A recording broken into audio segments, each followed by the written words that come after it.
Adik-adik, coba perhatikan gambar berikut ini. Rumah ini terletak di pinggir pantai.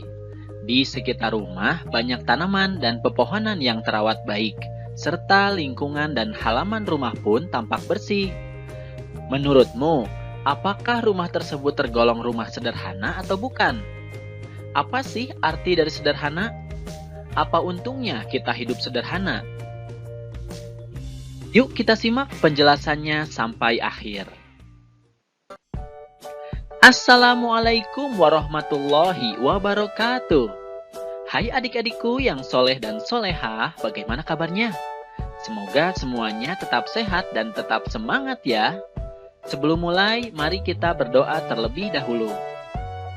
Bismillahirrahmanirrahim. Rabbi zidni ilman warzuqni fahman. Adik-adik, kali ini kita akan mempelajari tentang perilaku hidup sederhana. Setelah mempelajari materi ini, diharapkan kalian mampu memahami makna sederhana dalam kehidupan sehari-hari dan mencontohkan sikap sederhana dalam kehidupan sehari-hari. Nah adik-adik, sekarang kita akan membahas pengertian hidup sederhana. Apa sih arti hidup sederhana? Menurut Kamus Besar Bahasa Indonesia, bahwa sederhana artinya adalah bersahaja atau tidak berlebih-lebihan. Nah, ini termasuk kata sifat ya. Jadi, kita dapat menunjukkannya dalam kehidupan sehari-hari. Mari kita simak ayat berikut ini. Bismillahirrahmanirrahim. Walladzina idza anfaqu lam yusrifu wa lam yaqturu wa kana baina dzalika qawama. Artinya, dan termasuk hamba-hamba Tuhan yang Maha Pengasih, orang-orang yang apabila membelanjakan harta, mereka tidak berlebihan dan tidak pula kikir. Di antara keduanya secara wajar. Quran Surat Al-Furqan ayat 67. Nah adik-adik, berdasarkan ayat tersebut, kita bisa mengetahui bahwa ciri-ciri dari hidup sederhana itu adalah hidup tidak berlebihan atau boros dan juga tidak kikir. Nah, jadi hidup di antara keduanya.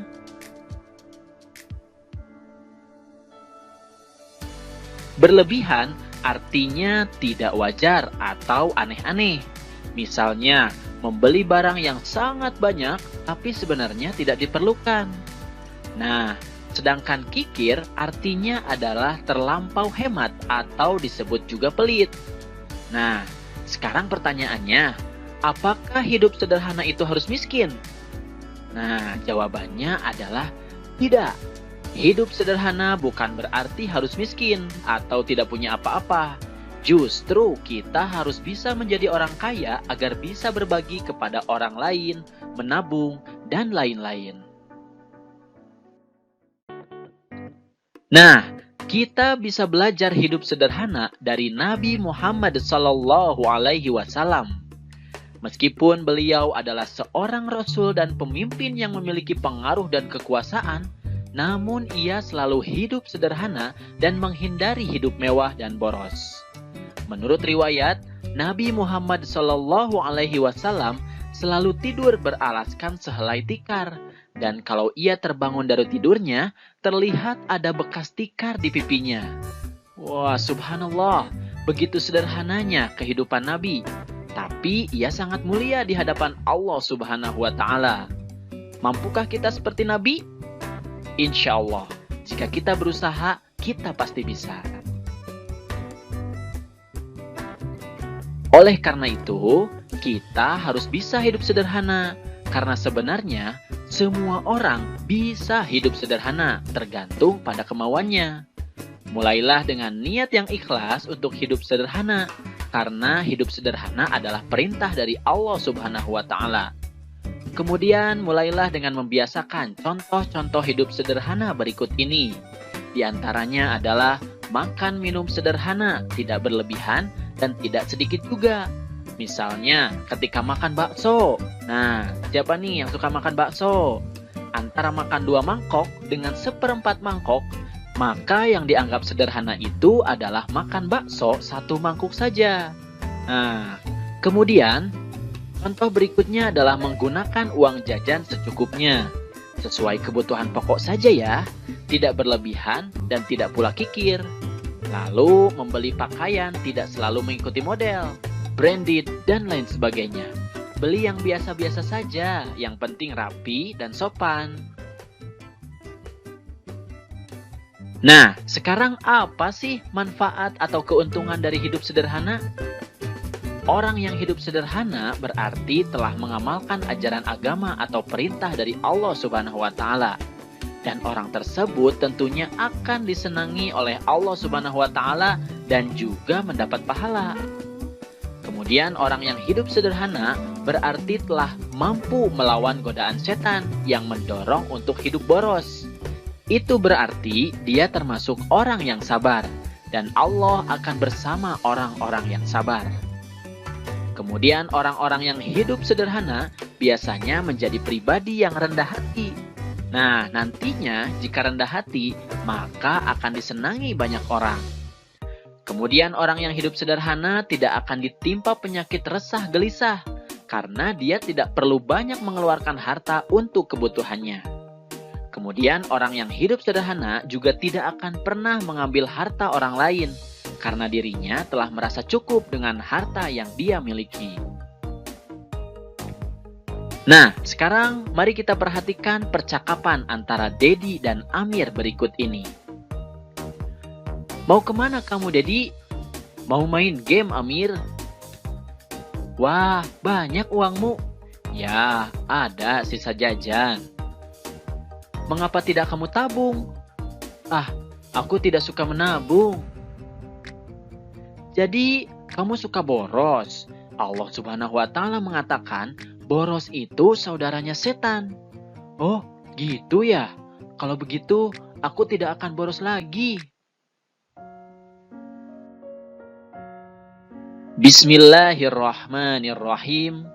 Innal mubadzirina kanu ikhwana syayatin. Wa kana syaitanu lirabbihi kafuro. Sesungguhnya pemboros-pemboros itu adalah saudara-saudara setan. Dan setan itu adalah sangat ingkar kepada Tuhannya. Quran Surat Al-Isra ayat 27. Nah adik-adik, menurut ayat tersebut, mubazir atau boros adalah ciri-ciri orang yang ingkar kepada Allah Subhanahu wa Ta'ala. Ingkar artinya tidak menuruti perintah Allah Subhanahu wa Ta'ala ya. Tadi disebutkan bahwa pemboros adalah saudaranya setan. Sedangkan setan sangat ingkar kepada Allah Subhanahu wa Ta'ala. Itu berarti orang yang suka boros adalah orang yang ingkar kepada Allah Subhanahu wa Ta'ala. Mengapa Allah Subhanahu wa Ta'ala menyatakan bahwa orang pemboros adalah saudara setan? Nah, sikap boros adalah sikap yang berbahaya. Sikap boros ini dapat mempersulit hidup jika kita terus-menerus bersikap boros. Maka suatu ketika kebutuhan kita tidak akan dapat terpenuhi. Maka setelah itu timbullah berbagai macam permasalahan seperti gelisah, marah, dan lain-lain. Di sanalah setan akan lebih mudah masuk, lalu untuk memenuhi kebutuhannya, dia akan melakukan cara-cara yang dilarang oleh Allah Subhanahu wa Ta'ala, seperti mengambil barang orang lain dan menghalalkan segala cara. Itulah alasan mengapa Allah Subhanahu wa Ta'ala melarang kita berbuat boros. Dan jika kita ingkar terhadap larangan itu, berarti kita adalah saudaranya setan. Na'udzubillahi min dzalik. Alhamdulillahirabbil alamin. Materinya sudah selesai. Semoga sekarang kalian sudah mampu memahami makna hidup sederhana serta menunjukkannya dalam kehidupan sehari-hari ya. Terima kasih atas perhatiannya dan mohon maaf jika ada kesalahan. Billahi taufik wal hidayah. Wassalamualaikum warahmatullahi wabarakatuh. Sampai jumpa di video berikutnya.